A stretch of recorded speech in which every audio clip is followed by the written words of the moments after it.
ఈరోజు మీ అందరి కొరకు యూట్యూబ్లో దేవుని వాక్యాన్ని వీక్షిస్తున్నటువంటి మీ అందరి కొరకు కూడా ప్రార్థన చేయాలని తలాస్తూ ఉన్నాము. మీ అవసరతలు ఏమైనా, మీ అక్కర్లు ఏమై ఉన్నా మాతో పాటు ప్రార్థనలో ఏకీభవించి మీరు కూడా దేవుణ్ణి అడగండి. విశ్వాసముతో మీరు దేవుణ్ణి అడిగితే మీలో చాలామంది దేవుని కృపను అనుసరించి అద్భుతమైనటువంటి దేవుని యొక్క మేలులు ఉపకారాలు పొందగలుగుతారని ప్రేమతో నేను మీ అందరికీ తెలియజేస్తూ ఉన్నాను. ప్రార్థన చేద్దాం. స్తోత్రము తండ్రి, మహాపరిశుద్ధుడవు, మహాగణుడవు, మహోన్నతుడైన మా తండ్రి, నీకు స్తోత్రాలు ప్రభువా. సర్వశక్తిమంతుడా నీకు స్తోత్రాలు, సర్వాధికారి మీకు స్తోత్రాలు. సర్వోన్నతుడైన మా తండ్రి యేసు క్రీస్తు నామములో నీకే మహిమ, ఘనత, ప్రభావములు ఆరోపిస్తున్నాము నాయన. ఈ రాత్రి నీ వాక్యాన్ని ధ్యానించడానికి ఇక్కడ కూడి వచ్చిన వారందరిని బట్టి నేను స్తుతిస్తూ ఉన్నాం నాయన. ఇదిగో తండ్రి, యూట్యూబ్లో నీ వాక్యాన్ని వినడానికి వచ్చినటువంటి ప్రతి ఒక్కరిని బట్టి నేను స్తుతిస్తూ ఉన్నాను తండ్రి. ఈ బిడ్డలందరినీ కూడా మీరు దీవించండి, ఈ బిడ్డలందరినీ కూడా ఆశీర్వదించండి ప్రభువా. నీ బిడ్డలకు మంచి ఆయుష్నివ్వండి, నీ బిడ్డలకు మంచి ఆరోగ్యం ఇవ్వండి. నీ మాటలు వినగలిగే చెవులు, గ్రహించే హృదయము, లోబడుటకు మనస్సు దయచేయమని ప్రార్థిస్తూ ఉన్నాము నాయన తండ్రి. ఈ యొక్క మాటలు వింటున్నటువంటి వారిలో, ఈ ప్రార్థనలు ఏకీభిస్తున్నటువంటి వారిలో నాయన, వారికి ఏ అవసరత ఉందో, ఏ అక్కరత ఉందో ప్రభువా యేసు నామములు ఇప్పుడే వారికి అనుగ్రహించమని, వారి అవసరాలన్నీ కూడా తీర్చమని ప్రార్థిస్తూ ఉన్నాం తండ్రి. వారి శారీరకమైన బలహీనతలతో నాయన, నానా రకాలైనటువంటి వ్యాధులతో, షుగరు, బీపీ నాయన, థైరాయిడ్, ఇతర వ్యాధులతో పీడించబడుతున్న వారి కొరకు ప్రార్థిస్తూ ఉన్నాం.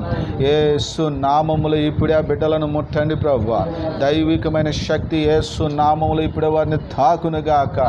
ప్రతి బలహీనత, ప్రతి వ్యాధి యేసు నామములో మిమ్మల్ని విడిచిపెట్టిపోవునుగాక ప్రభువా. నీకు స్తోత్రాలు చెల్లిస్తున్నాం. అనేక మంది ఆర్థికమైన ఇబ్బందులతో నాయన సతమతమవుతున్నటువంటి బిడ్డల కొరకు ప్రార్థిస్తున్నాం నాయన. వారి కొరకు మంచి ధననిధులను తెరవండి, వారికి త్రావులు సరాలము చేయండి, వారి ప్రతి అవసరాన్ని తీర్చి నాయన నీ బిడ్డలను బలపరచమని ప్రార్థిస్తున్నాం తండ్రి. నీకు స్తోత్రాలు నాయన. అలాగే మనశ్శాంతి లేకుండా నాయన, ఆయా పరిస్థితుల్లో నాయన కృంగిపోతున్న వారి కొరకు ప్రార్థిస్తున్నాం. యేసు నామములు ఇప్పుడు వారిని దర్శించి నాయన వారికి సమాధానం దయచేయమని ప్రార్థిస్తున్నాం. ఉద్యోగంలోను, వ్యాపారంలోను, వ్యవసాయములోను అభివృద్ధి లేక నాయన, సరైనటువంటి రాబడి లేక నాయన సతమతమవుతున్న బిడ్డల కొరకు ప్రార్థిస్తున్నాం. యేసు నామములో ఇప్పుడే నీ బిడ్డలకు విడుదల దయచేయండి, ఇప్పుడే వారిని దర్శించమని ప్రార్థిస్తున్నాం. చేతబడి, చిల్లంగి, మాంత్రిక, యాంత్రిక పెట్టుబడి శక్తులతో పీడించబడుతున్న వారి కొరకు ప్రార్థిస్తున్నాము. యేసు నామములో ఇప్పుడే వారికి విడుదల కలుగునుగాక. ప్రతి విధమైన దురాత్మ శక్తులు, అంధకార శక్తులు, చీకటి శక్తులు, చేతబడి శక్తులు, చిల్లంగి శక్తులు, మాంత్రిక శక్తులు, పెట్టుబడి శక్తులన్నీ కూడా నజరేయుడని యేసు నామములో ఇప్పుడే లయపరచబడునుగాక. యేసు నామముల అగ్నితో కాల్చబడునుగాక ప్రభువా. నీ బిడ్డలందరినీ దర్శించండి. ఈ యూట్యూబ్ ఛానల్లో నాయన సబ్స్క్రైబ్గా ఉన్నటువంటి ప్రతి ఒక్కరిని దీవించండి నాయన. సబ్స్క్రైబ్ అందరినీ కూడా ఆశీర్వదించండి నాయన. ఈ యొక్క సందేశాల ద్వారా వారితో మాట్లాడండి, వారికి వినగలిగే చెవులు, గ్రహించే హృదయము, లోబడుటకు మనస్సును దయచేయమని ప్రార్థిస్తున్నాను. ఈ పరిచర్యకు వ్యతిరేకంగా ఉన్న ప్రతి దురాత్మంధకార చీకటి శక్తులన్నిటినీ యేసు నామములో బంధిస్తున్నాను. ఈ దినమందు జరుగుతున్నటువంటి నాయన రోమా పత్రిక అసలైన సత్యము ఈరోజు 11వ అధ్యాయ ధ్యానంలో నీ బిడ్డలందరితో కూడా మీరు మాట్లాడండి. మీరే మహిమ, ఘనత, ప్రభావాలు పొందండి.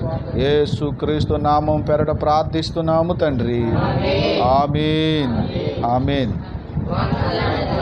ప్రార్థనలో ఏకీవించిన మీ అందరికీ ప్రభు అయిన యేసుక్రీస్తు నామం పేరట శుభాభివందనాలు తెలియజేస్తూ ఉన్నాను. ఈరోజు మనము అసలైన సత్యము రోమా పత్రిక 11వ అధ్యాయ ధ్యానానికి మీ అందరినీ కూడా ప్రేమతో నేను ఆహ్వానిస్తూ ఉన్నాను. ఇప్పటికే 10 అధ్యాయాలు మనం ధ్యానిస్తూ వచ్చాము. వాటిని మీరందరూ విన్నారని నమ్ముతున్నాను. వినలేని వారందరూ కూడా వీలైనంత తొందరగా ఈ యొక్క 10 అధ్యాయాలు కూడా మీరు వినాలి. ఈ యూట్యూబ్లో ఉన్నటువంటి ఆ యొక్క వీడియోస్లోకి వెళ్ళి ప్రతి అధ్యాయాన్ని జాగ్రత్తగా విని సత్యాన్ని తెలుసుకుని ఆత్మీయంగా మీరు దీవించబడాలి. ప్రభు రాకడ కొరకు మీరు సిద్ధపడాలని ప్రేమతో మీకు మనవి చేస్తున్నాను. రండి. రోమీలకు రాసినటువంటి పత్రిక 11వ అధ్యాయము 1వ వచనాన్ని మనం చదువుకుందాం. అలాగైన ఎడల నేను అడుగునదేమనగా, దేవుడు తన ప్రజలను విసర్జించెనా? అట్లనరాదు. చూడండి, ఇక్కడ అలాగైన ఎడల ఏమందు నేను అడుగునదేమనగా అని ప్రశ్నిస్తున్నాడు. అలాగైన ఎడల నేను అడుగునదేమనగా అని ఎందుకు అడుగుతున్నాడు అంటే 10వ అధ్యాయము 20వ వచనంలో తన్ను వెదకని వారికి నేను దొరికి తిని, నన్ను విచారింపని వారికి ప్రత్యక్షమై తిని అనేటువంటి మాట ఇక్కడ పౌలు గారు తెలియచేశారు. యెషయా భక్తుడు పలికినటువంటి మాటను అతను తెలియచేసినప్పుడు ఒక ప్రశ్న ఏర్పడింది. తన్ను వెదకని వారికి మరి ఆయన దొరకడము, వారికి ప్రత్యక్షం అవడము అనేది జరుగుతుంది. కాబట్టి దేవుడు ఇశ్రాయేలులను విసర్జించాడా అనేటువంటి ప్రశ్న ఏర్పడుతుంది. అందుకు సమాధానంగా అతను ఏం చెప్తున్నాడంటే, అట్లనరాదు. అంటే ఇశ్రాయేలులను దేవుడు విసర్జించలేదు. ఒక మాట మనం గుర్తుపెట్టుకోవాలి.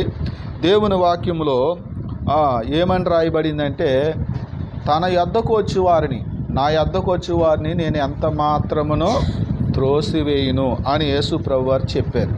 కాబట్టి యేసుక్రీస్తు వద్దకు వచ్చేటువంటి వారు యూదులైనా యూదులు కాని వారైనా ఎవరైనా సరే దేవుడు ఎవరిని కూడా త్రోసివేసేటువంటి దేవుడు కాదు. అందరినీ ఆయన ప్రేమిస్తున్నాడు. ఇశ్రాయేలులనే కానివ్వండి, యూదులనే కానివ్వండి, అన్యజనులని పిలవబడుతున్నటువంటి వ్యక్తులనే కానివ్వండి, అందరినీ ఆయన ప్రేమిస్తున్నాడు. ఎవరిని కూడా ఆయన త్రోసివేయుడనే సంగతి బైబిల్ చెప్తుంది.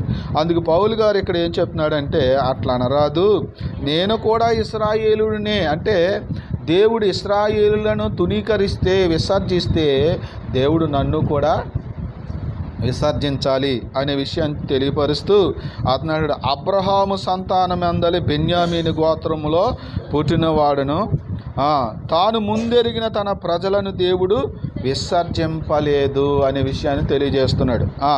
చూడండి, ఏలియాను గూర్చినటువంటి భాగములో లేఖనము చెప్పుచున్నది మీరు ఎరుగరా? ప్రభువా, వారు నీ ప్రవక్తలను చంపిరి, నీ బలిపీఠములను పడద్రొట్టిరి, నేనొక్కడనే మిగిలి ఉన్నాను, నా ప్రాణము తీయజూచుచున్నారని ఇశ్రాయేలునకు విరోధముగా దేవుని ఎదుట అతడు వాదించుచున్నాడు.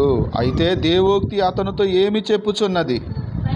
బయలుకు మోకాలోనని 7,000 మంది పురుషులను నేను శాసముగా ఉంచుకొని ఉన్నాను.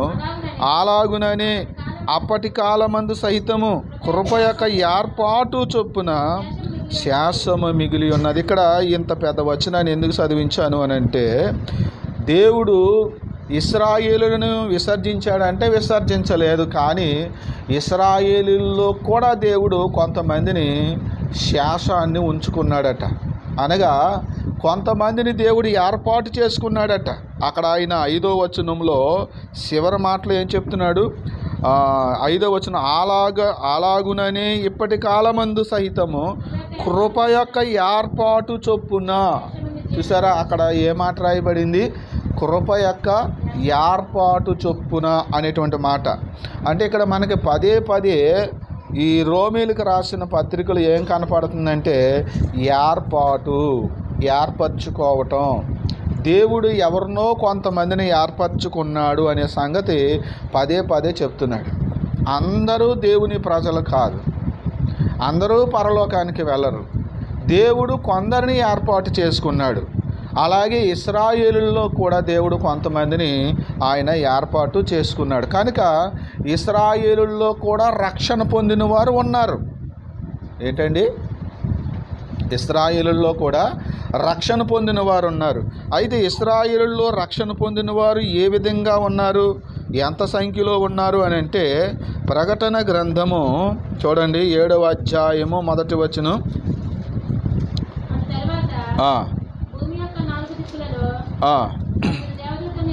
4వ వచనం చూడండి. మరియు ముద్రింపబడిన వారి లెక్క చెప్పగా వింటిని, ఇశ్రాయేలుల గోత్రములన్నిటిలో ముద్రింపబడిన వారు 1,44,000 మంది. యోధా గోత్రములో ముద్రింపబడిన వారు 12,000 మంది. రూబేను గోత్రములో 12,000 మంది.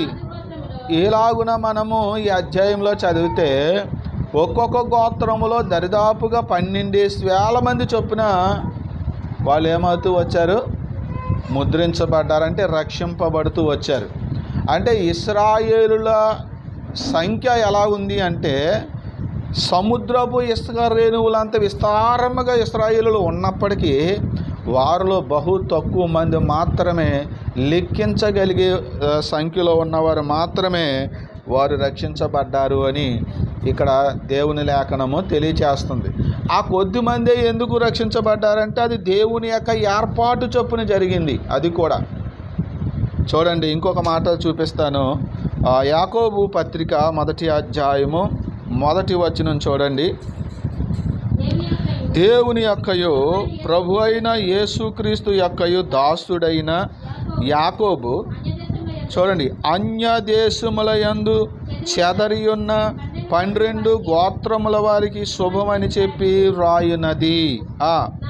నా సహోదరులారా, మీ విశ్వాసమునకు కలుగు పరీక్ష ఓర్పును పుట్టించునని ఎరిగి మీరు నానా విధములైన శోధనలో పడినప్పుడు అది మహానందమని ఎంచుకొనుడి. ఈ మాటలు ఎవరికి రాస్తున్నాడంట?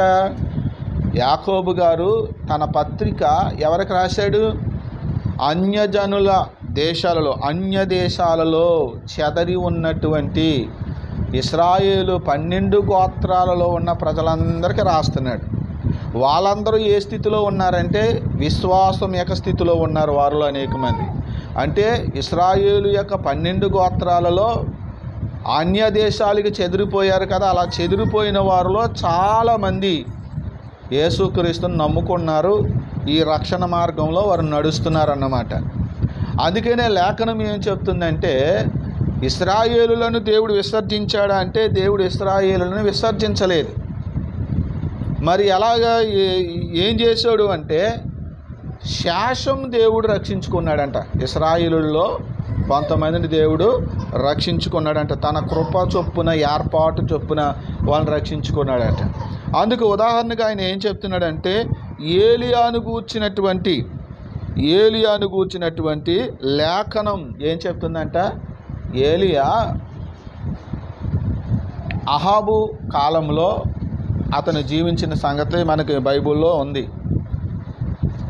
ఏలియా బయలు ప్రవక్తలను చంపేసిన తర్వాత యెజెబెలు ఈ ఏలీను చంపేయడానికి చూస్తూ ఉన్నప్పుడు ఏలియా దేవునికి ప్రార్థన చేస్తున్నాడు. ప్రభువా, నీ కొరకు రోషం కలిగి జీవిస్తున్నటువంటి వాళ్ళలో నేను ఒక్కనే మిగిలి ఉన్నాను. అటువంటిది నన్ను కూడా చంపేయడానికి చూస్తున్నారు. వాళ్ళ చేతిలో చచ్చిపోయి కంటే నీ చేతిలో సావడం మంచిది, కాబట్టి నువ్వు నన్ను తీసుకెళ్ళిపో అని దేవుణ్ణి ప్రార్థిస్తున్నాడు ఇశ్రాయేలుకు వ్యతిరేకంగా. అప్పుడు దేవుడు ఏలియాతో ఏం చెప్పారంటండి? చూడండి, రాజులు మొదటి గ్రంథము 19వ అధ్యాయము, రాజులు మొదటి గ్రంథము 19వ అధ్యాయం 18వ వచనం. అయినను ఇశ్రాయేలు వారిలో బయలునకు మోకాల్లోనకయు నోటుతో వాని ముద్దు పెట్టుకొనకయు నుండు 7,000 మంది నాకు ఇంకనూ మిగిలి యుందురు. చూసారా, 7,000 మంది ఉన్నారట. బయలుకు మోకాళ్ళు ఉండరు, దానికి నమస్కారం కూడా పెట్టరు. అలాంటి వారు నీకులాగే రోషం కలిగినటువంటి వారు 7,000 మంది ఇశ్రాయేలులో ఉన్నారు. నువ్వేం ఒక్కడే ఉన్నాడు అనుకుంటున్నావు అన్నాడు. ఇశ్రాయేలుల యొక్క సంఖ్య ఇసుక రేణువులంత విస్తారంగా ఉన్నప్పటికీ ఎంతమంది దేవుని పక్షాన ఉన్నారంటే 7,000 మంది మాత్రమే ఉన్నారు. ఇసుక రేణువులు ఎక్కడ, 7,000 మంది ఎక్కడ? సరే, ఏది ఏమైనప్పటికీ అన్ని జాతుల్లో, అన్ని దేశాల్లో, అన్ని రకాలైనటువంటి ప్రజల్లో కూడా దేవునికి సంబంధించిన వారు ఉన్నారు. ఈ దేవునికి సంబంధించిన వారు ఏ విధంగా ఉన్నారంటే కృపచేత అంటున్నాడు. అక్కడ చూడండి, రోమీయులకు రాసిన పత్రిక 11వ అధ్యాయము 7వ వచనం. అలాగైనా ఏమందుము 6వ వచనం అండి. అది కృపచేతనైన ఎడల ఏకను క్రియల మూలమైనది కాదు. అంటే కృపచేత దేవుడు వారిని ఏర్పాటు చేసుకున్నాడట. ఎవరైతే యేసుక్రీస్తునందు విశ్వాసం ఉంచుతారో, ఎవరైతే తమ పాపములను ఒప్పుకొని పశ్చాత్తాపపడతారో, ఎవరైతే మారు మనసు పొందుతారో, ఎవరైతే దేవునికి విధేయులవుతారో, ఎవరైతే దేవుని వాక్యాన్ని అనుసరించి ప్రవర్తిస్తారో, అలాంటి వారందరినీ కూడా నేను నా రాజ్యంలో చేర్చుకోవాలని కృపచేత, దేవునికి స్తోత్రం, వారు ఏ పని చేయవలసిన అవసరం లేకుండా వాళ్ళు ఈ విధంగా ఉన్నట్లయితే వాళ్ళందరినీ నేను రక్షించాలి, వారందరినీ నా రాజ్యంలో నేను చేర్చుకోవాలి అనేటువంటి నిర్ణయము, ఏర్పాటు దేవుడు చేసుకున్నాడంట. ఆ కృప చొప్పున, ఆ ఏర్పాటు చొప్పున ఇశ్రాయేలుల్లో కూడా కొంతమందిని దేవుడు ఏర్పాటు చేసుకున్నాడు. ఇక్కడ కూర్చున్న వారిలో లేదా యూట్యూబ్లో దేవుని వాక్యాన్ని వీక్షిస్తున్న వారిలో ఎంతమంది దేవుని యొక్క ఏర్పాటులో మీరు ఉన్నారు? మిమ్మల్ని మీరు ప్రశ్నించుకోవాల్సిన అవసరం ఉంది. నువ్వు దేవుని ఏర్పాటులో ఉన్నావా, ఏర్పాటులో లేవా? అనగా నువ్వు కృప కింద ఉన్నావా, దేవుని కృప కింద లేవా అనే సంగతి నువ్వు పరీక్షించుకోవాలి. ఎందుకంటే దేవునికి అవిధేయులుగా మీరు జీవిస్తే మీరు కృపలో ఉండలేరు. మీరు మారు మనసు పొందకపోతే దేవుని కృపలో ఉండలేరు. మీరు యేసుక్రీస్తునందు విశ్వాసం ఉంచకపోతే మీరు కృపలో ఉండలేరు. కాబట్టి మీరు లోకస్తుల్లాగా, చీకటి సంబంధుల్లాగా, శరీర సంబంధుల్లాగా మీరు జీవిస్తూ ఉన్నట్లయితే మీరు కృపలో ఉండలేరు. ఒకవేళ మీరు దేవుని సన్నిధికి రావచ్చు, మందిరానికి రావచ్చు. ఎందుకంటే దేవుని మందిరము సమస్త ప్రజలకు ప్రార్థనా మందిరం. నువ్వు రావటం ఏంటి? ఎవరైనా రావచ్చు. ఏ దేవుని నమ్మిన వారైనా, ఎవరిని అనుసరించే వాళ్ళైనా రావాలనుకుంటే రావచ్చు. దేవుని మందిరం సమస్త ప్రజలకి ప్రార్థనా మందిరం. అలాగే నువ్వు వస్తున్నావు అంతే. దేవునికి స్తోత్రం.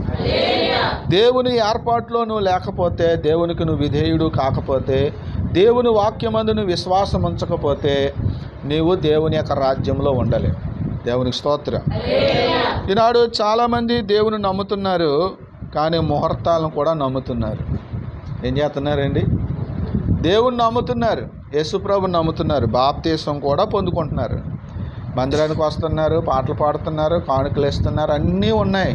కానీ వాళ్ళు ముహూర్తాలను కూడా నమ్ముతున్నారు. ముహూర్తం ఎవరిదే?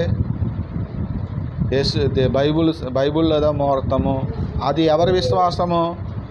వేరే మతస్థుల విశ్వాసం. మరి వేరే మతస్థుల విశ్వాసాన్ని కూడా నువ్వు అనుసరిస్తున్నావు. మరి నీ విశ్వాసం ఎక్కడ? నీ విశ్వాసం ఎక్కడే తప్ప నిజ జీవితంలో లేదు.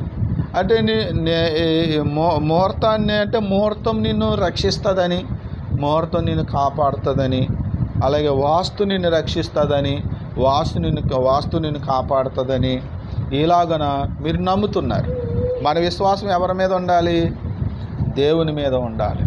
తండ్రి అయిన దేవుని మీద ఉండాలి, లేదా ప్రభు అయిన యేసుక్రీస్తు మీద మన విశ్వాసం ఉండాలి. కానీ మనలో క్రైస్తవుల్లో కూడా దేని మీద విశ్వాసం ఉంటుంది? ముహూర్తం పెట్టుకున్న వాళ్ళు ఉన్నారా ఇక్కడ ఎవరన్నా? ఈ యూట్యూబ్లో వీక్షిస్తున్న వాళ్ళలో కూడా ఉన్నారా?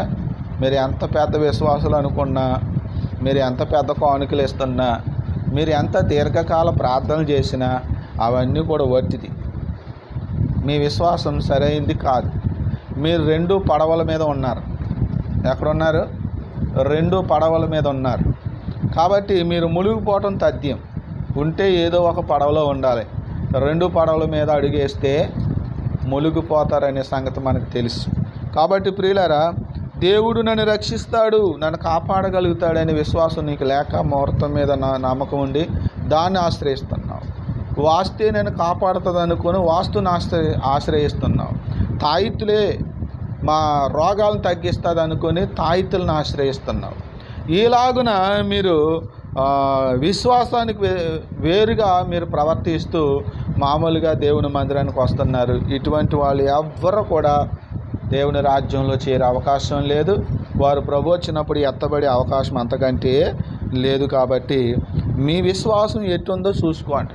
మీరు ఎవరినైనా నమ్మే హక్కు మీకు ఉంది, స్వేచ్ఛ ఉంది. యేసయ్యని నమ్ముతారో లేకపోతే ఇంకొకరిని నమ్ముతారో నమ్ముకోండి, మంచిదే. దేవుడు కూడా ఈ స్వేచ్ఛ ఇచ్చాడు. నీ ఇష్టం, మీరేమైనా చేయండి. మనం ఒకసారి చూపించాను, వచ్చిన యవనుడా, నీ యవన కాలమందు నువ్వు సంతోషపడు, నీ కను దృష్టికి ఏది ఇంపుగా ఉంటుందో అది చేయి, నీ ఇష్టం. కానీ దేవుడు వీటన్నిటిలో నిన్ను తీర్పులోనికి తెస్తాడని మాత్రం గుర్తుపెట్టుకో. అన్నిటినీ తీర్పులోని తీసుకొస్తాడు, తీర్పు తీరుస్తాడు. నువ్వెంత తప్పు చేస్తావో, ఎంత పాపం చేసావో, నువ్వు ఎంత విశ్వాసం కలిగి ఉన్నావో, ఎంత అవిశ్వాసం కలిగి ఉన్నావో అన్ని రుజువులు చూపిస్తాడు. తర్వాతే తీసుకెళ్ళి నీకు ఏ శిక్ష లేదా నువ్వు ఏ స్థానానికి, అది నరకమా పరలోకమా, ఏ స్థానానికి నువ్వు అర్హుడువో అర్హురాలువో తీసుకెళ్ళి నిన్ను అందులో పడేస్తారు.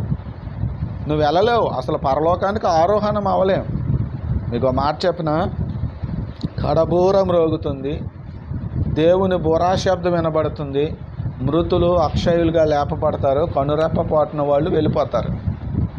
మరి పరలోకానికి వారసుడు కానటువంటి వాళ్ళు ఏమవుతారు? ఏమంటే బెల్లం కొట్టిన రాయిలాగా ఎక్కడ పడిన రాయి ఎక్కడ ఉందో అక్కడే ఉంటారు. ఇంక లేసే వాళ్ళు పరలోకానికి ఆరోహణమయ్యే అవకాశమే లేదు. మృతులలో నుండి వాళ్ళు సజీవులుగా లేచే అవకాశమే లేదు. కనుక మనము ఏ స్థితిలో ఉన్నామో, దేవుణ్ణి యేసుక్రీస్తునందు ఆయన మరణ పునరుద్ధానముల యందు మనం విశ్వాసం ఉంచుతున్నామో లేదో, లేదా ఎలా ఉన్నామో ఆలోచించుకోవాలి. అలాగే మనం ఎంతవరకు దేవుని వాక్యానికి విధేయులమై ఉంటున్నామో చూసుకోవాలి. అలాగే వాక్యం చెప్తున్నట్టుగా నడుచుకుంటున్నామో లేదా, అసూయ, ద్వేషము, కలహము, మత్సరము ఇటువంటివి కలిగి ఉన్నామా, ఏమై ఉన్నామనేది మనల్ని మనం పరీక్షించుకోవాల్సిందిగా కూడా ఈ సందర్భంగా మీకు నేను తెలియజేస్తూ ఉన్నాను. చూడండి, రోమీయులకు రాసిన పత్రిక 11వ అధ్యాయం 7వ వచనం. అలాగైనా ఏమగును, ఇశ్రాయేలు వెతుకున్నది ఏదో అది వారికి దొరకలేదు, ఏర్పాటు నొందిన వారికి అది దొరికెను, తక్కిన వారు కఠిన చిత్తులైరి. చూసారా, అది ఏర్పాటు నొందిన వారికే దొరికింది. ఆ రక్షణ, ఆ కృప, పరలోక రాజ్యములో వారసుడిగా ఉండే ఆధిక్యత ఏర్పాటులో ఉన్న వారికే దక్కింది. మరి మిగతా వాళ్ళకి ఎందుకు దక్కలేదండి అంటే, మిగతా వాళ్ళు ఏమయ్యారంట, కఠిన చిత్తులైరి. అంటే పశ్చాత్తాపం రావట్లేదు, హృదయాన్ని కఠినం చేసుకుంటున్నారు, పాపాన్ని ఒప్పుకోలేకపోతున్నారు, తప్పులు దిద్దుకోలేకపోతున్నారు, తమ నడకను మార్చుకోలేకపోతున్నారు, హృదయాన్ని కఠినం చేసుకుంటున్నారు. భయం లేదు. మరో మాటలో చెప్పాలంటే ఏం లేదు, భయం ఉంటేనే మార్పు వస్తుందండి. భయం లేకపోతే ఇంక మార్పు ఎక్కడ వస్తుంది? కాబట్టి భయం లేదు. ఈనాడు చాలామందికి హృదయాన్ని కఠినం చేసుకుంటున్నారు. కఠినం చేసుకుంటే మీరు ఏమైపోతారు? నశించిపోతారు. చూడండి ఒకసారి హెబ్రీయులకు రాసిన పత్రిక 3వ అధ్యాయము 8వ వచనం చూడండి, 7వ వచనం నుంచి చూడండి. మరియు పరిశుద్ధాత్మ ఇట్లు చెప్పుచున్నాడు, నేడు మీరు ఆయన శబ్దమును వినిన ఎడల అరణ్యములో శోధన దినమందు కోపము పుట్టించినప్పటి వలె మీ హృదయములను కఠినపరచుకొనకుడి. 40 సంవత్సరములు నా కార్యములను చూచి మీ పితరులు నన్ను పరీక్షించి శోధించిరి. ఇక్కడ మనము మాట్లాడుకుంటున్న మాట ఏంటంటే, కఠినం చేసుకున్నారట. 8వ వచనంలో మీ హృదయములను కఠినపరచుకొనకుడి. దేవుని యొక్క స్వరం మీరు విన్నట్లే, నేడు మీరు ఆయన శబ్దం విన్న ఎడల, దేవుడు మీతో మాట్లాడుతున్నాడని, దేవుని స్వరం ఇది అని మీరు అనుకుంటే మీ హృదయాల్ని కఠినం చేసుకోవద్దు అని చెప్తున్నాడు.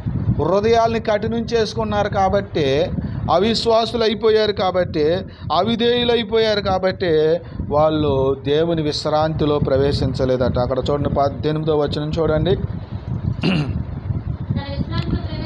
తన విశ్రాంతిలో ప్రవేశింపరని ఎవరిని గూర్చి ప్రమాణము చేసెను? అవిధేయులైన వారిని గూర్చియే కదా. చూసారండి, ఏమైపోతున్నారంట?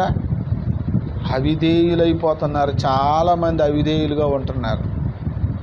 కనుక వాళ్ళే విశ్రాంతిలో ప్రవేశించలేదు. ఏ విశ్రాంతిలో ప్రవేశించలేదు?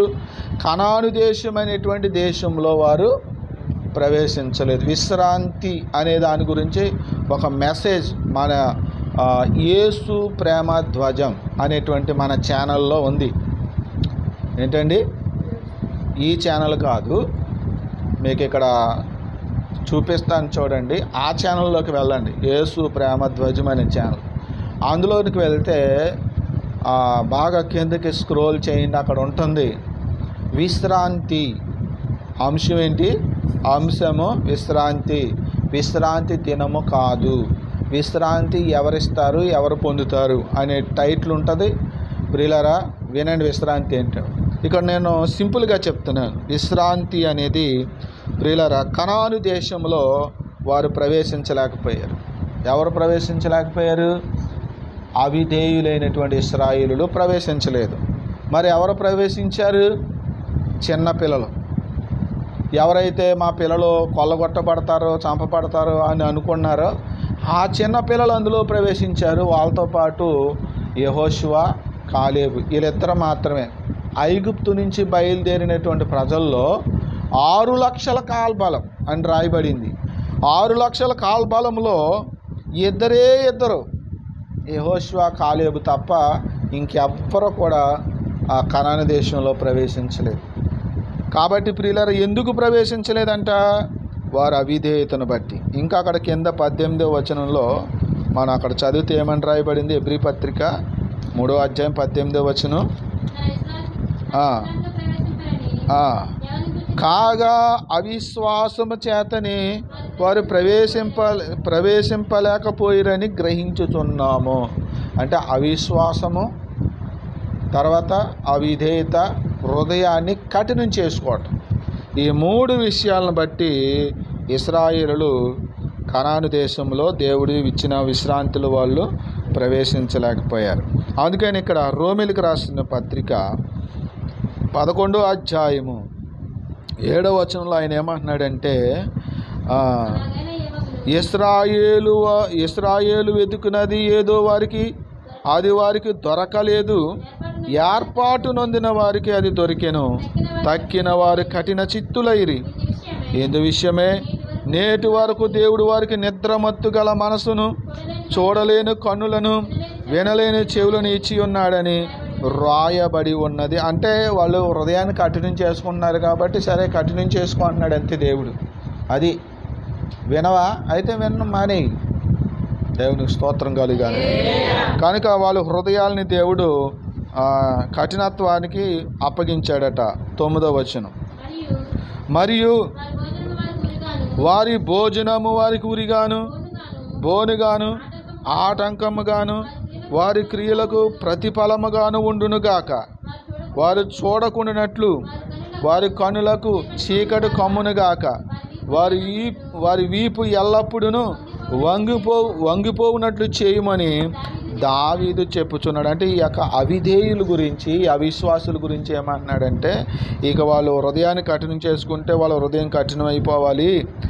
వారి భోజనం వారికి ఉరిగా ఉంటుంది. అంటే అర్థం ఏంటంటే వాళ్ళు భోజనం అంటే వాళ్ళు బలులు అర్పించి, ఆ బలులు అర్పించినప్పుడు వాళ్ళందరూ కూర్చొని తినడం మనకి లేవియా కాండంలోను అలాగే ద్వితీయోపదేశ కాండంలోను మనకు కనిపిస్తుంది. ఏంటంటే దిక్కులేని వారిని, విధవరాండ్రును, పరదేశులను, అలాగే లేవీలను కూడా పిలిచి వీరు అందరు కలుసుకుని భోజనం చేస్తూ ఉంటారు బలులు అర్పించేటప్పుడు. కనుక అలాంటి బలులు అర్పించుకుంటూ ఆ భోజనాలు చేస్తూ ఇదే నీతి, దీని ద్వారా మేము మోక్షానికి వెళ్ళిపోతాం అని అనుకుంటున్నారు వాళ్ళు. అంటే బలులు అర్పించడం ద్వారా, నైవేద్యాలు అర్పించడం ద్వారా, ఏమండి మా సంస్కృతి ద్వారా, మా సాంప్రదాయాల ద్వారా మేము మోక్షానికి చేరిపోగలుగుతాము అని వాళ్ళు అనుకుంటున్నారు.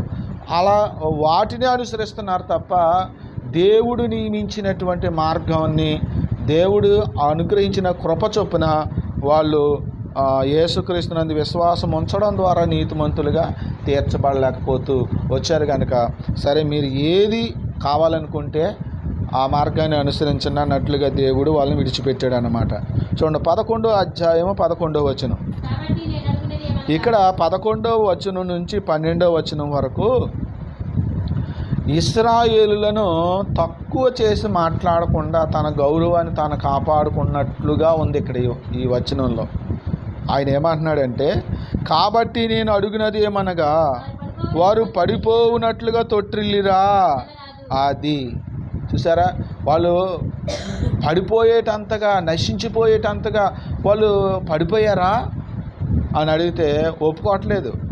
పౌలు గారు అట్లాన రాదు, అంత ఎలా పడిపోలేదు. మరి పడిపోతే అంతమంది ఎందుకు నశించిపోయారు? పడిపోయారు. చూడండి అక్కడ ఏమంటున్నాడు, వారికి రోషం పుట్టించుటకై వారి తొట్టుబాటు వలన అన్యజనులకు రక్షణ కలిగెను. వారి తొట్టుబాటు లోకమునకు ఐశ్వర్యమును, వారి క్షీణదశ అన్యజనులకు ఐశ్వర్యమును అయిన ఎడల వారి పరిపూర్ణత ఎంత ఎక్కువగా ఐశ్వర్యమగును అని అంటున్నాడు. అది ఇశ్రాయేలు గురించి వాళ్ళని తగ్గించకుండా, వాళ్ళు చిన్న చూపు చూడకుండా ఉండడానికి ఈ పదం వాడుతున్నాడు. ఇది ఎటు చూసిన ఈ మాట సెట్ అవ్వట్లేదు. దేవునికి స్తోత్రం. వాళ్ళు తొట్టుపాటు పడడం ఏంటి, వీళ్ళకి రక్షణ రావడం ఏంటి? తొట్టుపాటు పడడం అంటే అర్థం ఏంటి? వాళ్ళు నశించిపోయారు. అది వాళ్ళు నాశనం అయిపోవటం వల్ల వీళ్ళకి వచ్చే రక్షణ వస్తుందా? రాదు. వాళ్ళ అవిధేయతే వాళ్ళు రక్షణ కోల్పోవడానికి కారణమైంది. సరే, పౌలు గారు ఇశ్రాయేలు ప్రజలకు కలిగినటువంటి గౌరవాన్ని గురించి, ఆధిక్యత గురించి ఇక్కడ మాట్లాడుతూ ఉన్నాడు. 13వ వచనంలో చూడండి, అది అన్యజనులకు మీతో నేను మాట్లాడుచున్నాను. ఈ రోమా పత్రిక ప్రారంభంలోనే మీకు చెప్పాను. ఈ పత్రిక ఎవరికి రాశాడంట? ఏమండి, ఈ పత్రిక ఎవరికి రాశాడంటే రోమాలో ఉన్నటువంటి, రోమా అనే పట్టణంలో ఉన్నటువంటి యూదులు కానటువంటి వారు, అంటే యూదుల్లో నుంచి కొంతమంది, అన్యజనుల్లో నుంచి కొంతమంది రక్షణ పొందుకొని ఈ రోమా అనే పట్టణంలో వాళ్ళు సంఘముగా ఏర్పడ్డారు కనుక వాళ్ళకి రాస్తున్నాడు. అధిక శాతము అన్యజనులు ఉన్నారు. అందుకని ఈ రోమాలో ఉన్నటువంటి అన్యజనులకు కానివ్వండి, ఈనాడు ఆయా దేశాల్లోని ఉండి యేసుక్రీస్తుని నమ్ముకున్నటువంటి మనలాంటి అన్యజనులైన కానివ్వండి, టోటల్గా అన్యజనులైన వారందరితో ఒక మాట చెప్తున్నాడంట. ఏంటది ఆ మాట? 14వ వచనం, నేను అన్యజనులకు అపోస్తుడనై ఉన్నాను గనుక ఏ విధమునైనను నా రక్త సంబంధులకు రోషము పుట్టించి వారిలో కొందరినైనా రక్షింపవలనని నా పరిచర్యను గణపరచుచున్నాను. వారిని విసర్జించుట లోకమును దేవునితో సమాధానపరచుట అయిన ఎడల వారిని చేర్చుకొనుట ఏమగును? మృతులు సజీవులైనట్టే అగును. అంటే ఇతను ఏం చెప్తున్నాడంటే, గర్వించకండి అన్యజనులారా, దేవుడు మమ్మల్ని ఏర్పాటు చేసుకున్నాడు, మేము రక్షణలోకి వచ్చాము, దేవుడు మమ్మల్ని రక్షించాడు అని మీరు దేవుడు ఏర్పరచుకున్న జనాంగమైన ఇశ్రాయేలుల మీద మీరేదో గొప్ప అనుకుని, మేమేదో గొప్పవారం అనుకుని అతిశయించకండి, గర్వించకండి అని ఒక వార్నింగ్ ఇస్తున్నాడు. అక్కడి నుంచి 13వ వచనం నుంచి మనకి ఒక వార్నింగ్ ఇస్తున్నాడు అనమాట. చూడండి, ఇంకా కింద చదువుకుందాం. ముద్దలు మొదటి పిడికెడు పరిశుద్ధమైనదైతే ముద్దంతయు పరిశుద్ధమే, వేరు పరిశుద్ధమైనదైతే కొమ్మలను పరిశుద్ధములే. అయితే కొమ్మలలో కొని విరిచివేయబడి అడవి ఒలివ కొమ్మవై ఉన్న నీవు వాటి మధ్యన అంటుకట్టబడి ఒలివ చెట్టు యొక్క సారవంతమైన వేరులో వాటితో కలిసి పాలు పొందిన ఎడల ఆ కొమ్మల పైన నీవు అతిశయపడకుమో. అది పాయింట్. మొత్త పరిశుద్ధమైతే ముద్దలో ఉన్న పిడికెడు కూడా ఏమవుతుంది? పరిశుద్ధమే అంటున్నాడు, అవుతుంది కదా. ఆ ముద్ద ఎవరు? యేసుక్రీస్తే. అక్కడ ఏమంటున్నాడు? వేరు పరిశుద్ధమైనది అయితే కొమ్మలు కూడా పరిశుద్ధమే అంటున్నాడు. ఏరు అంటే ఎవరు? దేవుడు. ఏరు అంటే ఎవరండి? ఏరు దేవుడు. ఆ వేరు నుంచి వచ్చిన కొమ్మలు ఉన్నాయి. ఆ కొమ్మలు ఎవరంటే ఇశ్రాయేలీయులు. ఇక్కడ ఆయన ఏం చెప్తున్నాడంటే, ఈ వేరు పరిశుద్ధమైంది అంటే దేవుడు పరిశుద్ధుడు, అయితే కొమ్మలు కూడా పరిశుద్ధమైనవే, కానీ కొన్ని కొమ్మలు ఏమయ్యాయి? విరిచివేయబడ్డాయి అని చెప్తూ, అడవి ఒలివ కొమ్మవైన నీవు అంటే అన్యజనుడు అయినటువంటి నీవు సారవంతమైన దేశవాలి ఒలివ చెట్టేమో ఇశ్రాయేలులు, వాళ్ళని భరిస్తున్నది, వాళ్ళని మోస్తున్నది వాళ్ళకి ప్రారంభం మొదలు సిగురు కూడా ఎవరంటే దేవుడే. అటువంటి ఇశ్రాయేలులో కొంతమంది విరిచివేయబడ్డారు, అనగా వాళ్ళు రక్షణలో నుంచి వాళ్ళు తప్పించబడ్డారు, రక్షణ ప్రణాళికలు వాళ్ళు లేరు. వాళ్ళు ఉండవలసిన స్థానంలో నీవు ఉన్నావు. ఎలా జరిగింది ఇది అని అంటే, ఒక చెట్టును అంటుకట్టినట్లుగా. హల్లెలూయా. ఎక్కడో ఉంటుంది వేరే ఒక చెట్టు, ఆ చెట్టు కొమ్మ తెచ్చి ఈ చెట్టు కొమ్మను తీసివేసి దానికి అంటు ఎలాగైతే కడుతున్నారో అలాగే నీవు కూడా ఇశ్రాయేలుల యొక్క దేవుని రాజ్యంలో, లేకపోతే దేవుని రాజ్యంలో అసలైన ఇశ్రాయేలులు ఉండకుండా వాళ్ళు విరిచివేయబడి అక్కడక్కడ, పైగా అన్ని కొమ్మలు కూడా కాదు. దేవునికి స్తోత్రం. ఏంటండి, అక్కడక్కడ కొన్ని కొమ్మలు ఏమైతే వచ్చాయి, విరిచివేయబడ్డాయి. విరిచివేయబడిన స్థానంలో నీవు అంటు కట్టబడ్డావు. కాబట్టి నువ్వేం చేయకూడదు, అతిశయించకూడదు, అంటే నువ్వు గర్వించకూడదు, గర్వం అనేది ఉండకూడదు. క్రైస్తవ జీవితంలో ఎవరు కూడా గర్విష్ఠులుగా ఉండకూడదు. ఒకవేళ మీరు గర్విష్ఠులుగా ఉంటే ఏమవుతారు, నీవు కూడా విరిచివేయబడతావు అంటున్నాడు అక్కడ. చదవండి 18వ వచనం. నీవు అతిశయించితివా, వేరు నిన్ను భరించుచున్నది కానీ నీవు వేరును భరించట్లేదు. అది గుర్తుపెట్టుకోండి. నిన్ను భరిస్తున్నది వేరు, అంటే దేవుడు భరిస్తున్నాడు. దేవుడు నిన్ను భరిస్తున్నప్పుడు నువ్వు ఎందుకు అతిశయిస్తున్నావు, ఎందుకు గర్విస్తున్నావు అని అంటున్నాడు అక్కడ. ఒకవేళ మీరు నాకెందుకు ఇంత అతిశయం అని అంటారా, నన్ను దేవుడు అంటుకట్టాడు, దేవుడు నన్ను ఏర్పరచుకున్నాడు, దేవుడు నన్ను పిలుచుకున్నాడు, దేవుడు తన రాజ్యంలో నన్ను చేర్చుకున్నాడు కాబట్టి నాకు ఈ అతిశయం అని అంటావా అంటున్నాడు అక్కడ. అందుకు నేను అంటుకట్టబడి నిమిత్తము కొమ్మలు విరిచివేయబడిని అని నీవు చెప్పుదువు. మంచిది. వారు అవిశ్వాసమును బట్టి విరిచివేయబడిరి, నీవైతే విశ్వాసమును బట్టి నిలిచి ఉన్నావు. గర్వింపక భయపడుము. చూసారా, వాళ్ళు ఎందుకు విరిచివేయబడ్డారట, అవిశ్వాసము వల్ల. ఏంటి అవిశ్వాసము అని అంటే, యేసుక్రీస్తును నమ్మకపోవటం. ఏంటండి, దేవుడు ఏర్పరిచిన మార్గములో వారు రక్షణ పొందుకోవట్లేదు. మరి ఏ విధంగా రక్షణ పొందుతామనుకుంటున్నారు వాళ్ళు? ధర్మశాస్త్రములో, అంటే దేవుని యొక్క వాక్యములో, దేవుని ఆజ్ఞలలో ఏదైతే బలులు అర్పించుకోవడం ద్వారా, నైవేద్యాలు సమర్పించడం ద్వారా, ఈ సాంప్రదాయ ఈ రకమైనటువంటి వాటి ద్వారా నేను చేసుకుని నేను నీతిని సంపాదించుకుంటాను, నేను మోక్షాన్ని సంపాదించుకుంటాను అనుకుంటున్నారు వాళ్ళు. కానీ దేవుడే ఏర్పరిచినటువంటి మార్గము యేసుక్రీస్తు. దేవుని స్తోత్రం. దేవుడు యేసుక్రీస్తు ద్వారా తన ప్రజలందరినీ కూడా రక్షించుకోవాలి అని దేవుడు ఒక సంకల్పం చేసి ఒక మార్గాన్ని ఏర్పరిస్తే ఆ యేసుక్రీస్తుని మాత్రం వీళ్ళు నమ్మటం లేదు. మాకు నీతి ధర్మశాస్త్రము వలన వస్తుంది అంటున్నారు. అనగా బలులు అర్పించుకోవటం ద్వారా మేము నీతిమంతులం అవుతాం, ధర్మశాస్త్ర ప్రకారంగా నియమాలతో నిష్ఠతో మేము పాటిస్తే మేము నీతిమంతులుగా తీర్చబడతాం. ఆ యేసు ఎవరు, ఆయన ఎవరో మాకు తెలియదు, మేము ఆయన నమ్మం. ఆయన ఒక ప్రవక్త కావచ్చు, లేదా ఒక బోధకుడు కావచ్చు, అంతే తప్ప ఆయనైతే మెస్సియా కాదు.